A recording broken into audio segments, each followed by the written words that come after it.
একমাত্র বোনকে হারিয়ে দিশেহারা সেনা সদস্য শাফিউল ইসলাম।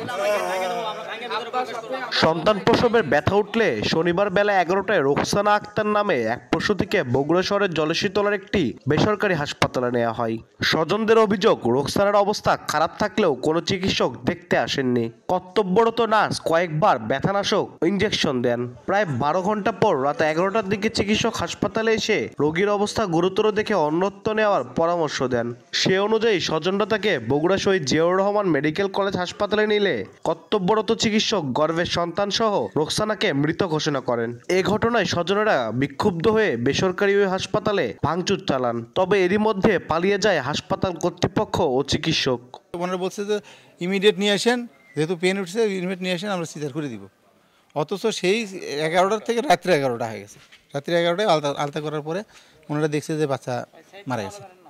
12 ঘন্টা পরে ওই ব্যথাটা ইঞ্জেকশন করে ডাউন করে দিছে, দিয়ে বাচ্চারা মারা ফেলে দিছে। পরীক্ষার রিপোর্টগুলোও তারা নিয়ে নিছে। আমরা যদি রিপোর্ট নিয়ে যদি মেডিকেলে নিয়ে গেছিলাম, যদি রিপোর্টটা দেখাতে পারতাম, অন্তত পক্ষে বাচ্চার পেটের ভেতর তো মারা গেছে, কিন্তু মা ডাকতে অন্তত বাঁচানো যেত। আমার মেরে ফেলে দিলে কিছু করা আর বিচার করে চাই আমি।